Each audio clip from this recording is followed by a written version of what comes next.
Bem-vindos, amantes do terror e do insólito, a mais uma história arrepiante do nosso canal. Se você gosta de enredos sombrios, cheios de mistérios que desafiam a lógica e gelam o sangue, então chegou ao lugar certo. Hoje, trazemos uma narrativa baseada em eventos que vão fazer você questionar o que é real e o que é apenas fruto da imaginação, ou será? Não esqueça de deixar seu like para apoiar o canal e se inscrever para não perder nenhuma história. Agora, prepare-se, ajuste o volume e ouça atentamente cada detalhe dessa jornada aterrorizante. Você está pronto para encarar o desconhecido? O calafrio percorreu minha espinha quando vi seu corpo coberto de feridas negras, o odor putrefato invadindo o quarto do hospital.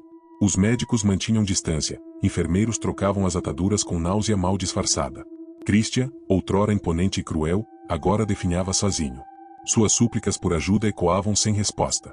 Observei através do vidro, minhas mãos ainda sujas da terra do quintal do Sr. Hércules. Pensei nas minhas crianças, no meu ateliê, na minha vida despedaçada. Não senti remorso, apenas um vazio crescente. O que me aterrorizava não era o que eu havia feito, mas o preço que ainda teria que pagar. Meu nome é Marta. Tenho 35 anos e mãos que transformam tecidos em sonhos. Pelo menos era isso que me diziam antes de tudo desmoronar. Sempre fui a menina alta demais, magra demais, sonhadora demais. Minha mãe, Dona Sara, garantiu que eu nunca esquecesse essas imperfeições. Arrume esse cabelo, Marta. Homem nenhum gosta de mulher com essa juba. O espelho se tornou meu inimigo, e suas palavras, minhas algemas. Quando Christian apareceu, achei que finalmente alguém me enxergava. Alto, forte, olhos que pareciam devorar o mundo, dono de uma empresa de segurança em ascensão. Ribeirão Preto fervilhava de calor naquele verão de 1999 quando ele me pediu em casamento. Mal sabia eu que trocaria as algemas da minha mãe por outras ainda mais pesadas. Abri meu ateliê com o que restava do dinheiro da minha avó. Foi ali, entre alfinetes e linhas, que encontrei algum respiro. Minhas mãos criavam vestidos que faziam mulheres se sentirem bonitas, uma sensação que eu quase não lembrava mais como era.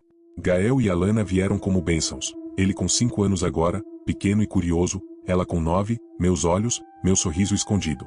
Por eles, suportei cada noite de gritos, cada marca roxa habilmente escondida sob mangas compridas no calor sufocante de Ribeirão. Por eles, sorri quando já não havia motivo. Esse vestido ficou frouxo de novo, Marta. Você não está comendo direito. Dona Marlene foi a primeira a notar. Cliente fiel, tornou-se a mãe que Dona Sara nunca conseguiu ser.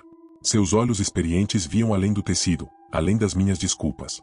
Não é nada, Dona Marlene. Só ando sem apetite. É ele, não é? Seus olhos fixaram-se nas marcas no meu pulso, que tentei esconder. Marta, filha, isso não é vida. No dia em que encontrei Christian na nossa cama com a secretária, algo se quebrou dentro de mim. Não foi ciúme, esse sentimento já havia morrido em algum momento entre os insultos e os empurrões. Foi a certeza de que eu era invisível naquela casa, naquela vida. Saí sem dizer palavra. Nossos filhos estavam com minha mãe. Quando liguei para avisar que não voltaria, ouvi sua voz familiar. O que você fez para ele te trair, Marta? Homem não trai mulher que cuida direito da casa. O divórcio veio como um furacão. Christian conhecia juízes, tinha dinheiro, influência. Minha mãe testemunhou a meu desfavor, alegando que eu era instável e negligente. Perdi quase tudo. Principalmente, perdi meus filhos.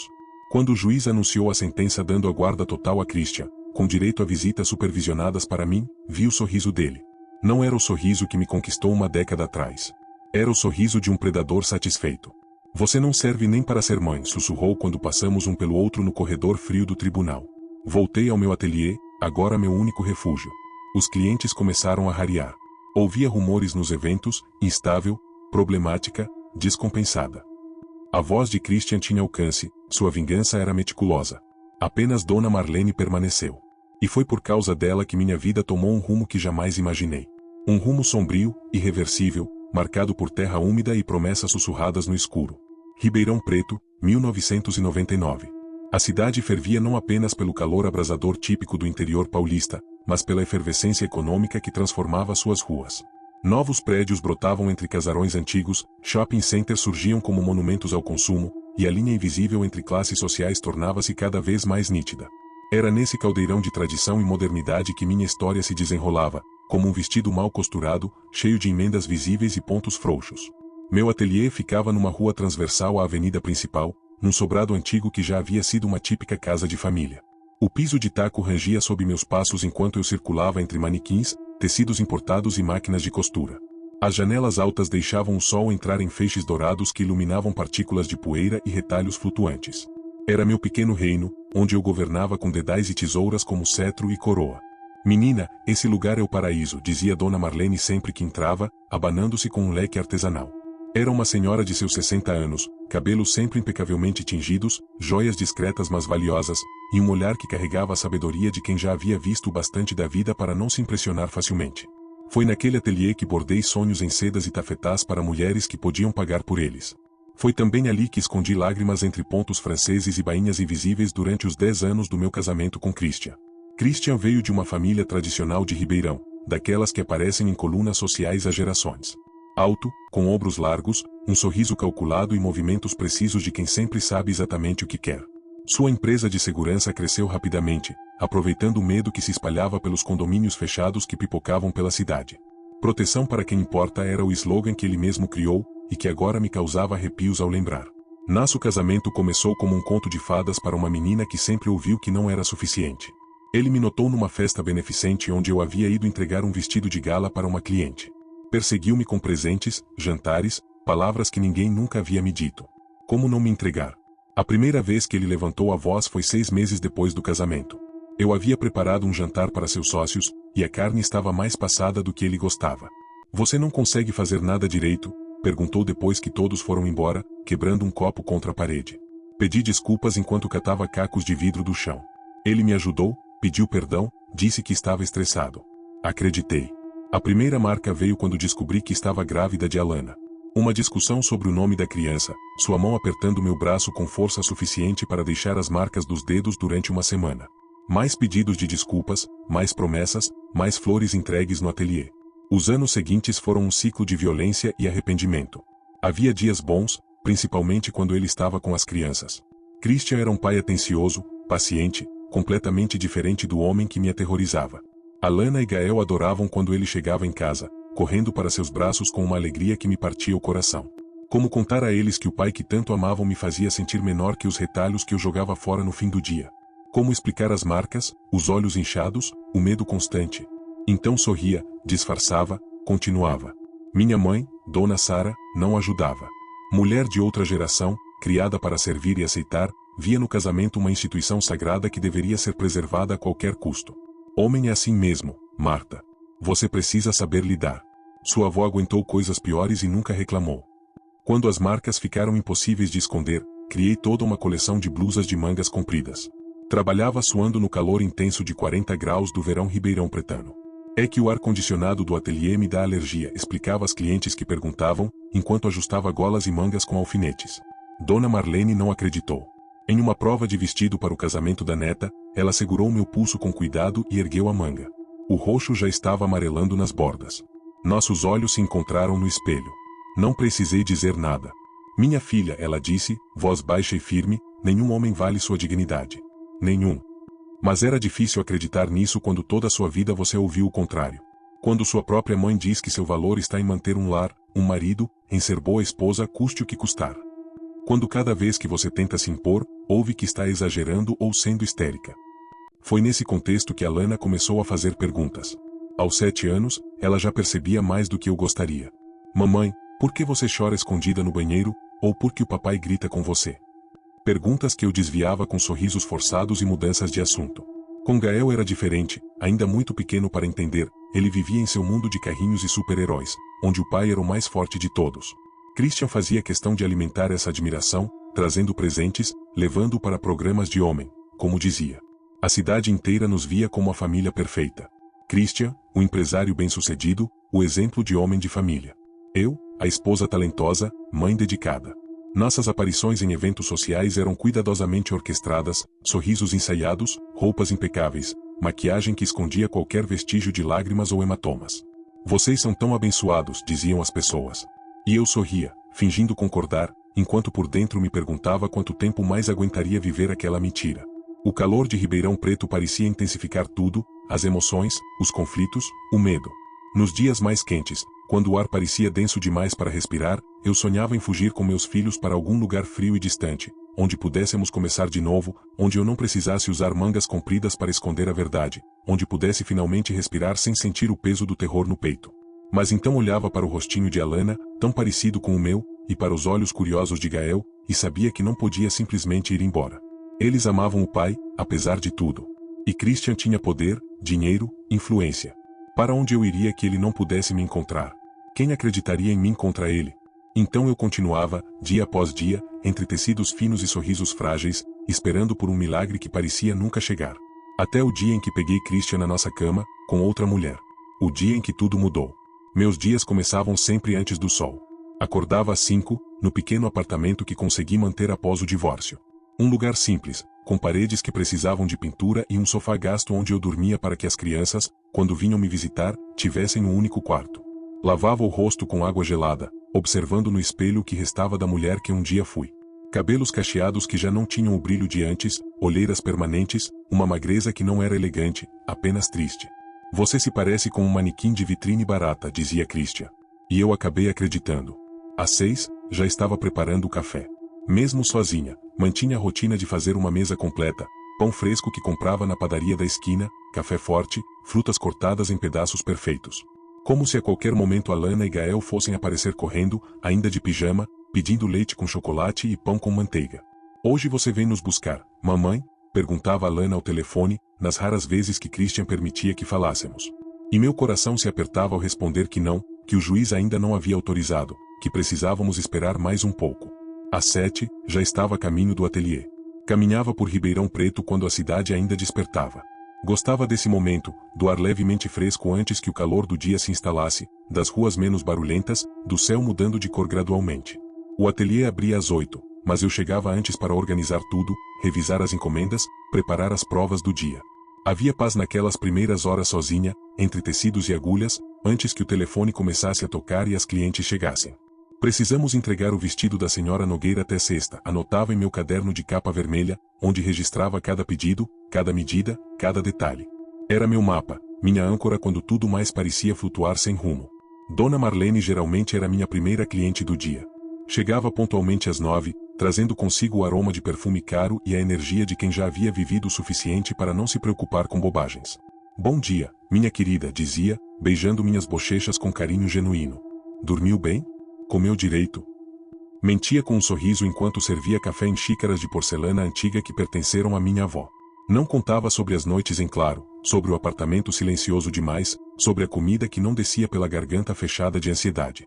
O vestido para o aniversário da sua neta está quase pronto, desviava o assunto, mostrando o tecido azul celeste que havia escolhido, os bordados delicados que fazia à mão. Acho que ela vai adorar. Dona Marlene segurava minha mão, seus dedos cobertos de anéis antigos repousando sobre os meus, marcados por pequenos cortes de tesoura e agulha. Você tem um dom, Marta.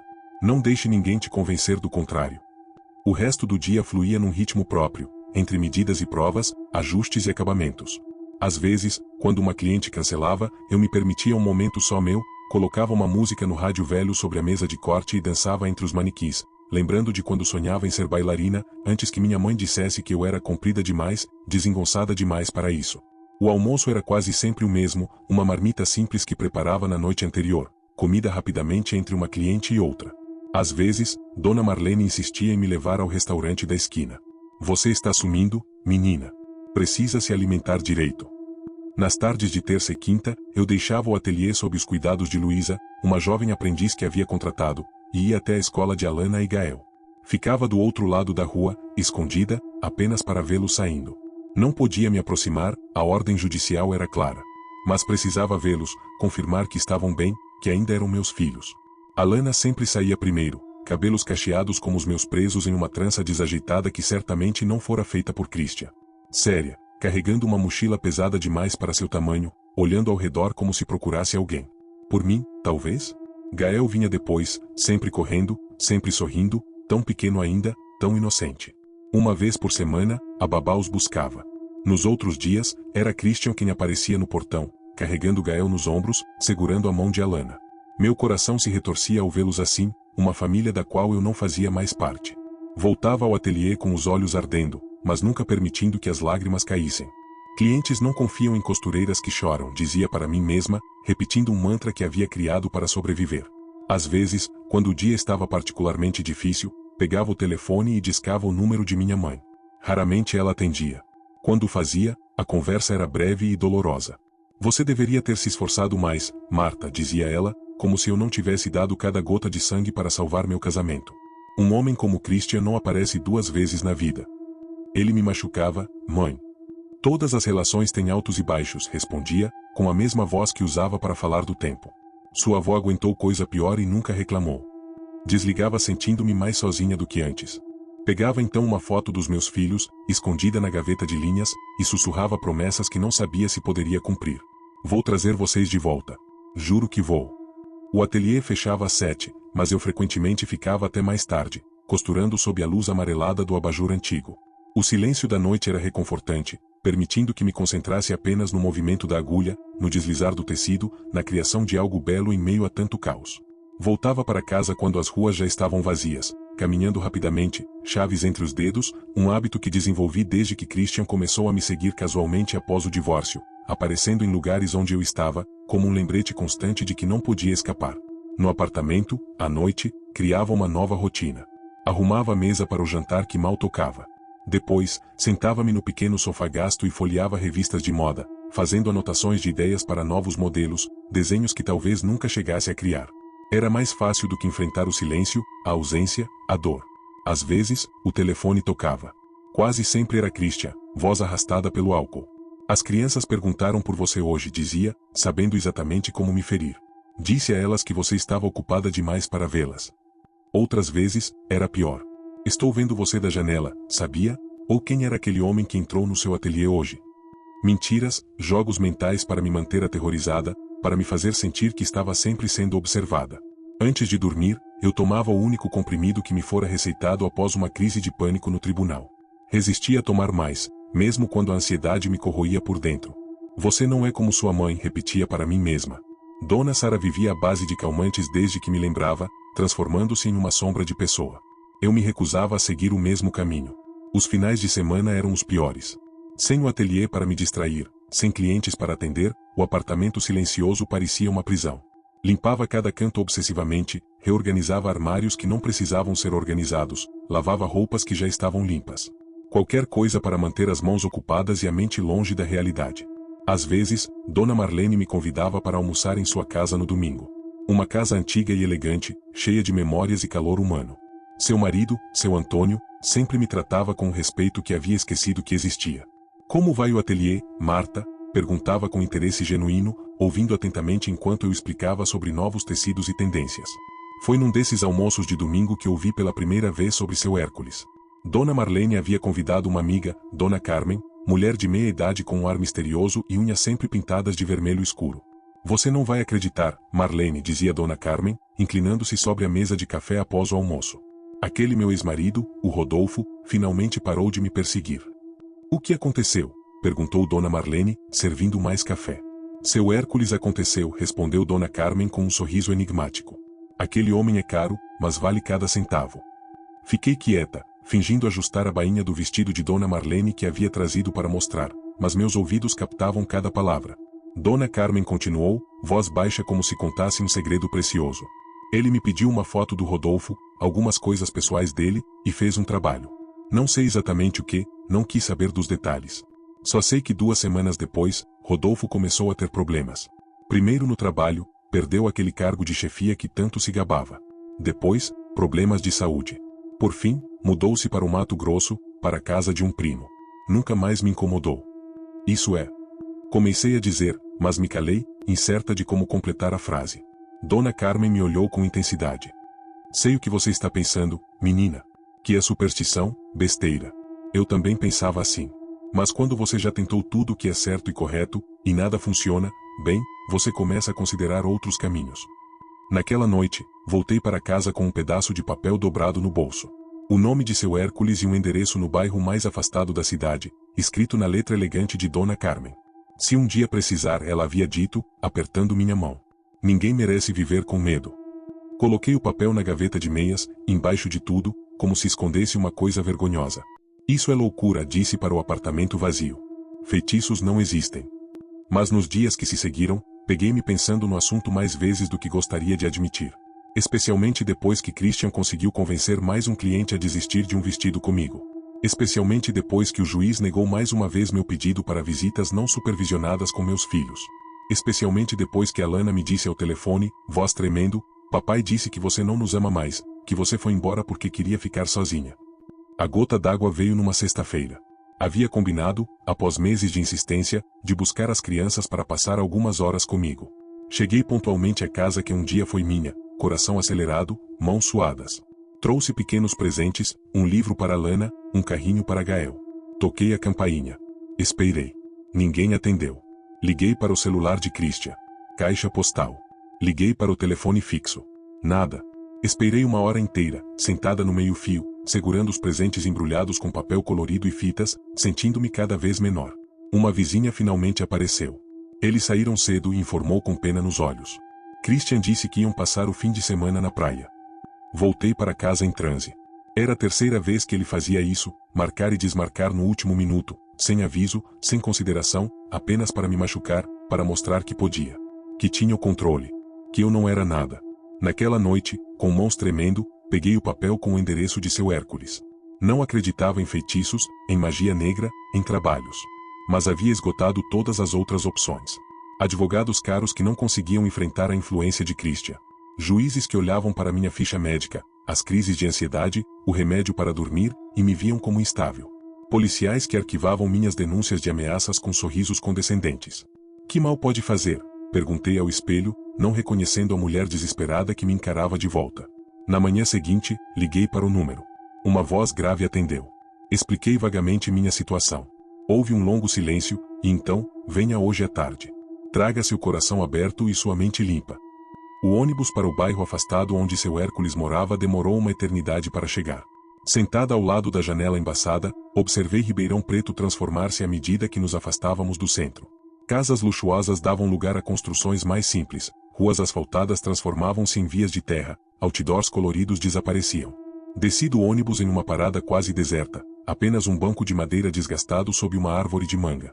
Seguindo as instruções de Dona Carmen, caminhei 3 quadras para a direita, depois virei à esquerda em uma rua sem saída. O calor era opressivo, fazendo com que o vestido simples que eu usava grudasse nas costas. Ao longe, Ribeirão Preto parecia outra cidade, os prédios do centro apenas silhuetas distantes. A casa de seu Hércules era a penúltima da rua, pintada de um azul desbotado, com um pequeno jardim bem cuidado. Rosas vermelhas, cravos brancos e ervas que não reconheci cresciam em canteiros organizados. Um cachorro velho dormia na varanda, tão imóvel que por um momento pensei que fosse uma estátua. Hesitei antes de tocar a campainha. Uma parte de mim, a parte racional, educada, a parte que minha mãe havia treinado para ser uma boa moça, queria dar meia volta. Voltar para meu ateliê, para minha vida de luta pelos canais corretos, por mais frustrantes que fossem. Mas então lembrei do rosto de Alana, confuso e magoado quando lhe disseram que eu não os queria mais. Lembrei de Gael, tão pequeno ainda, talvez já começando a esquecer como era ter uma mãe que o abraçava todas as noites.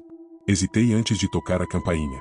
Uma parte de mim, a parte racional, educada, a parte que minha mãe havia treinado para ser uma boa moça, queria dar meia volta.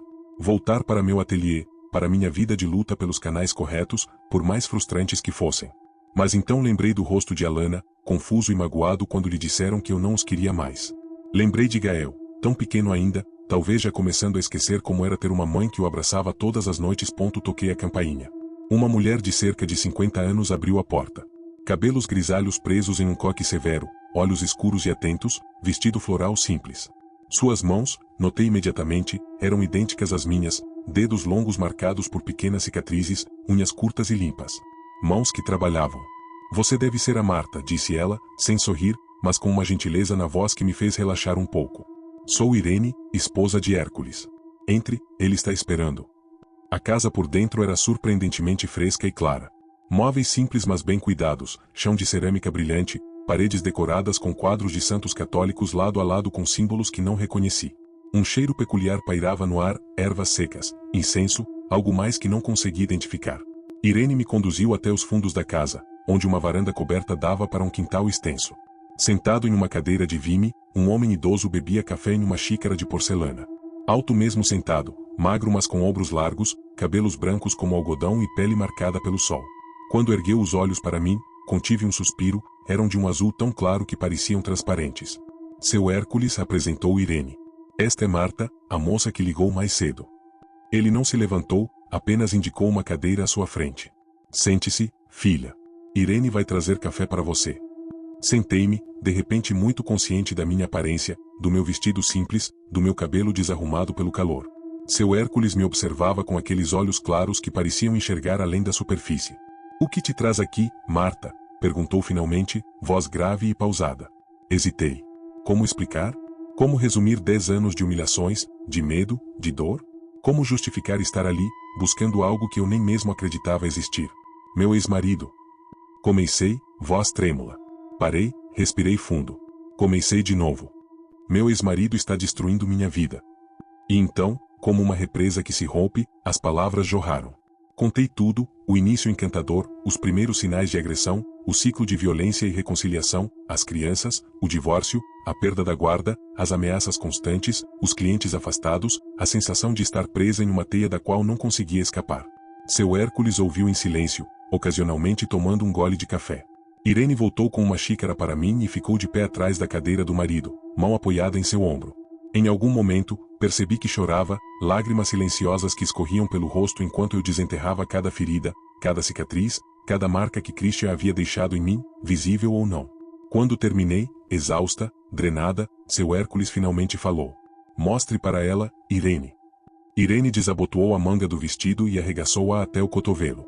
Uma cicatriz longa e irregular cortava seu antebraço, da dobra do cotovelo até próximo ao pulso.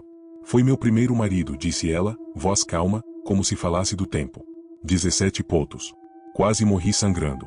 A polícia disse que eu tinha provocado ele. Olhei para ela, depois para seu Hércules, confusa. Foi assim que nos conhecemos, explicou ele. Irene veio até mim como você está vindo agora.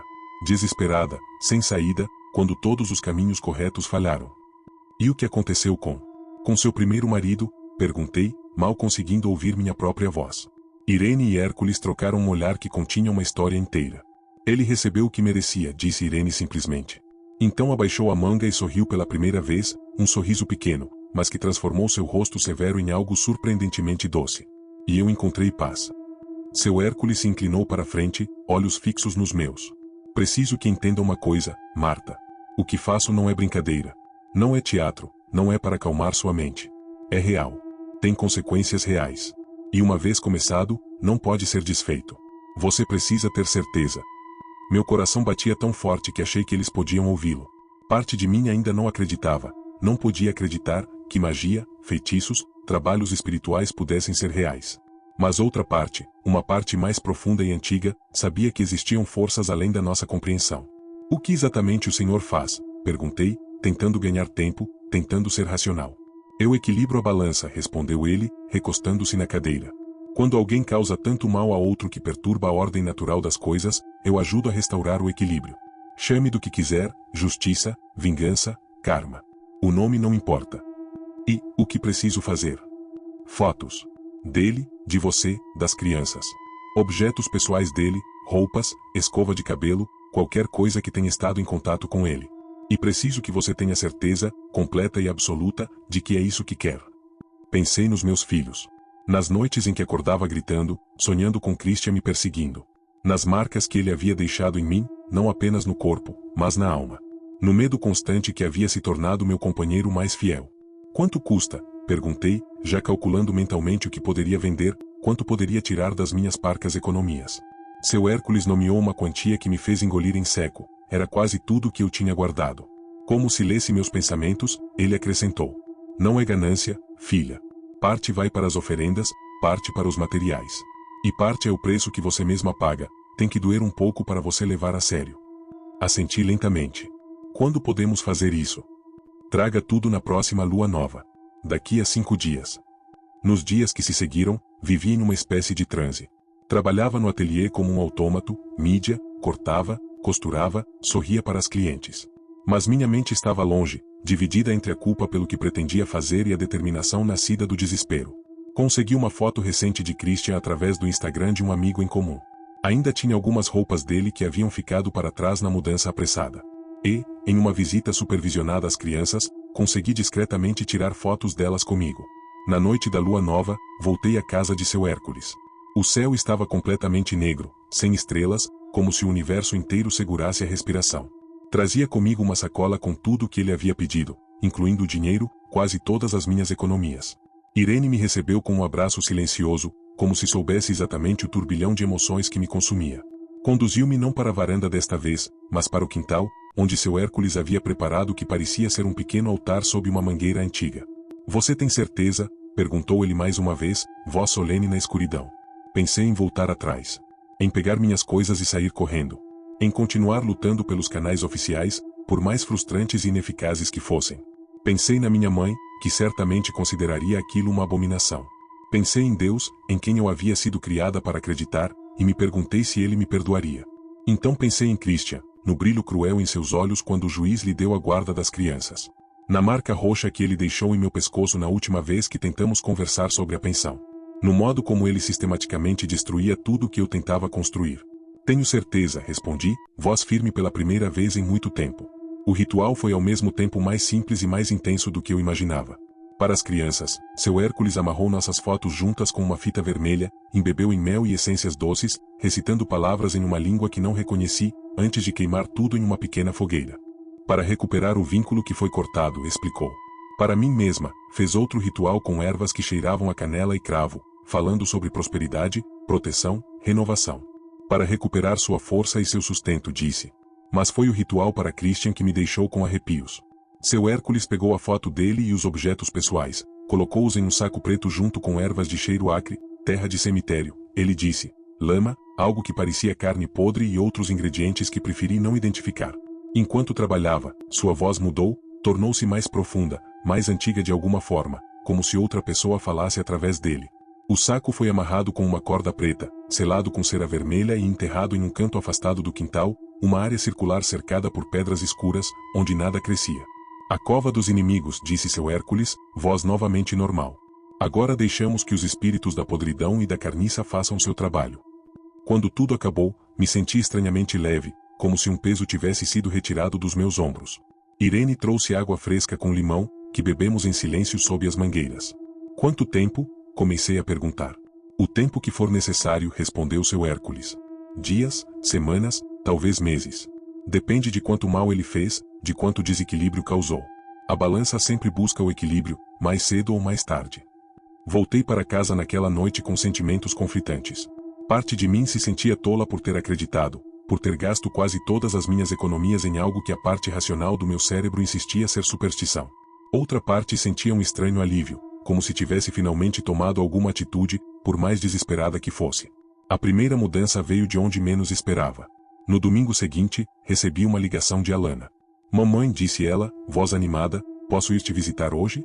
Papai disse que tudo bem. Meu coração disparou. Claro, meu amor. Mas tem certeza que seu pai concordou? Sim. Ele disse que eu e Gael podemos ir, se a tia Marta nos levar. Tia Marta era a irmã mais nova de Christian, a única pessoa da família dele que sempre foi gentil comigo. 2 horas depois, meus filhos estavam em meu pequeno apartamento. Sem supervisão judicial, sem restrições de tempo. Alana me abraçou com força, Gael pulou em meus braços como nos velhos tempos. Passamos a tarde fazendo cookies, vendo desenhos animados, conversando sobre tudo e nada.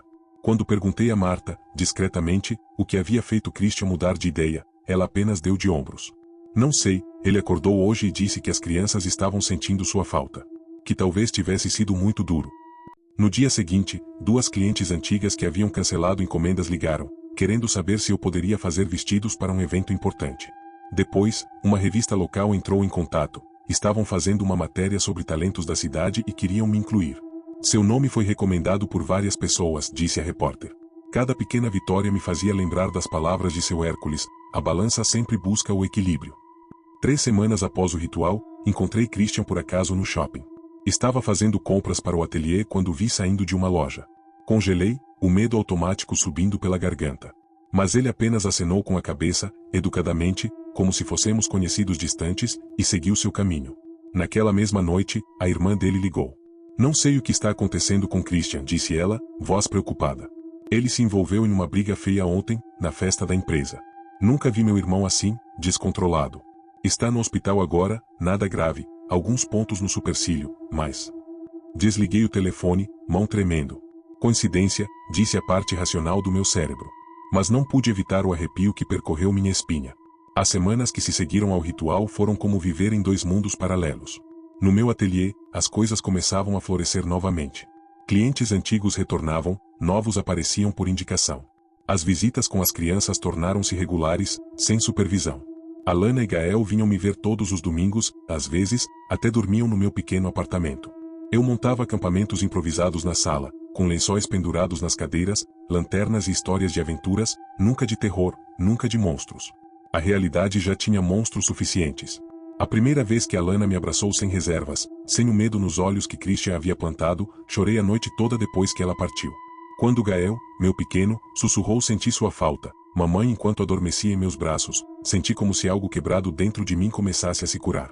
Pedaços se juntando lentamente, costurados como os tecidos delicados que trabalhava diariamente. No outro mundo, notícias sobre Christian chegavam até mim como chuva ácida, corrosivas, perturbadoras. Depois da briga na festa da empresa, vieram outros incidentes. Perdeu um contrato importante porque apareceu em uma reunião com hálito de álcool. Foi parado em uma blitz e teve a carteira apreendida. Pequenas coisas que, isoladamente, poderiam ser consideradas apenas uma fase ruim, um pouco de má sorte.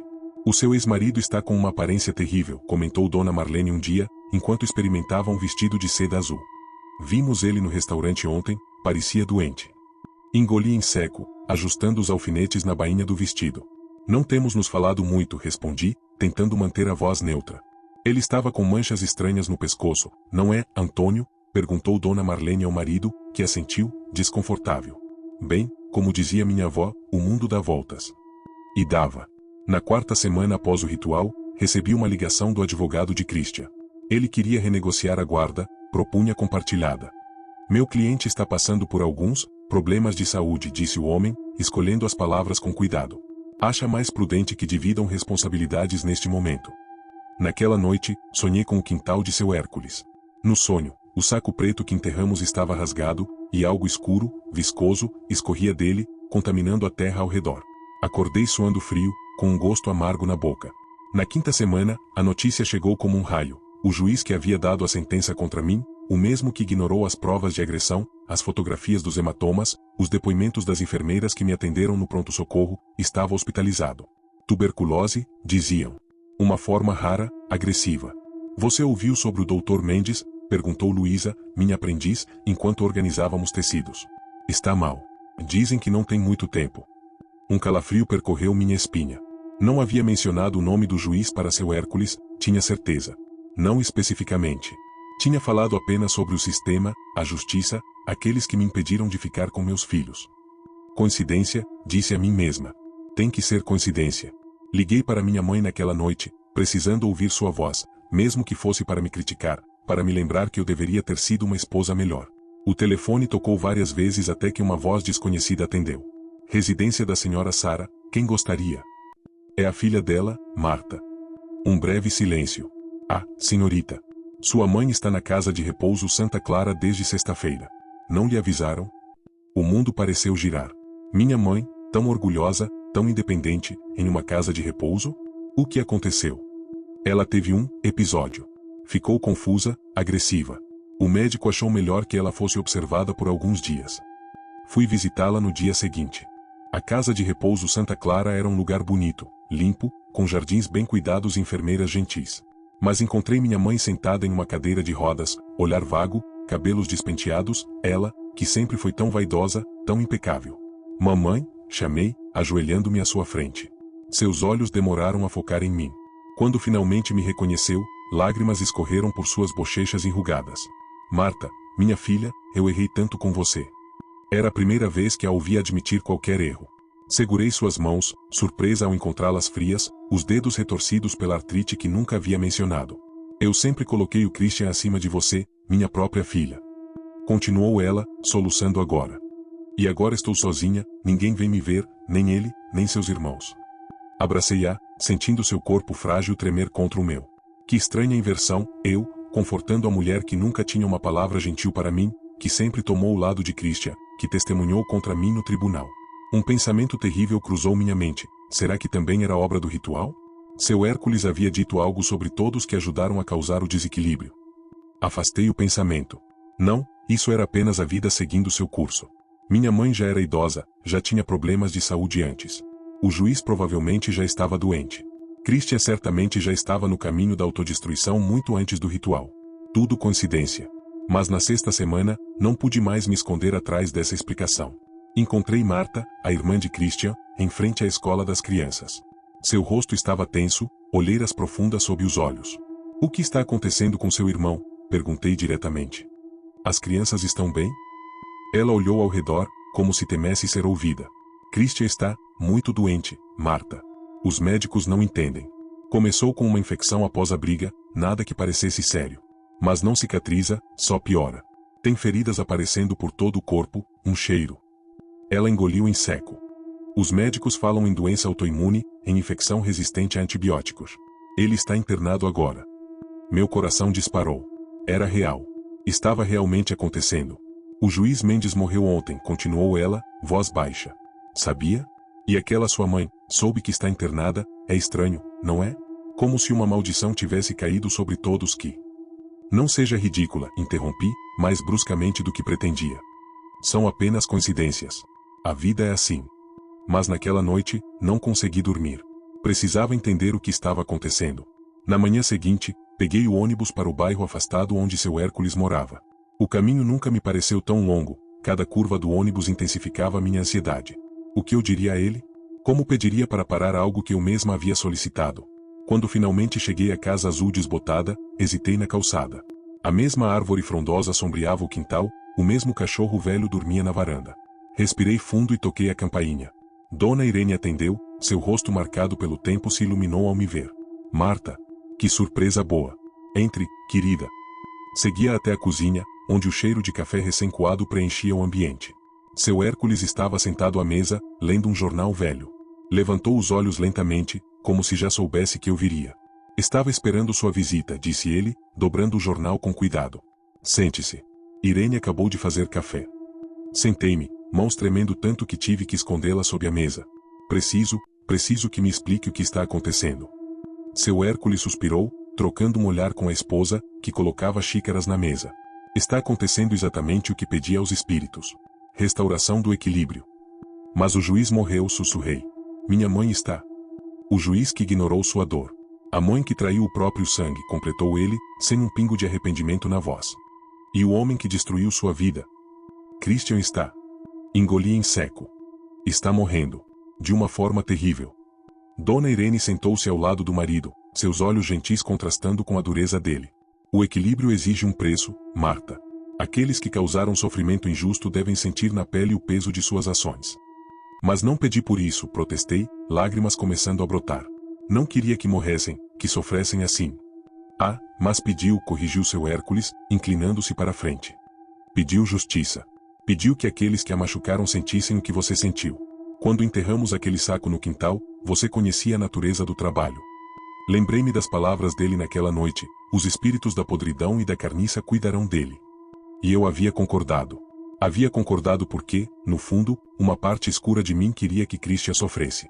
Mas isso pode parar? Perguntei, desesperada. E meus filhos? Eles não serão afetados. Dona Irene cobriu minha mão com a dela, surpreendentemente quente e firme.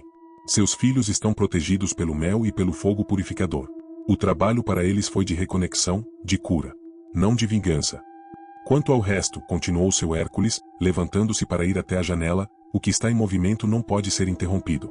A balança sempre busca o equilíbrio, e neste caso, o equilíbrio exige que aqueles que abusaram de seu poder paguem com sofrimento equivalente. Lágrimas escorriam livremente pelo meu rosto agora. E eu? Qual será meu preço?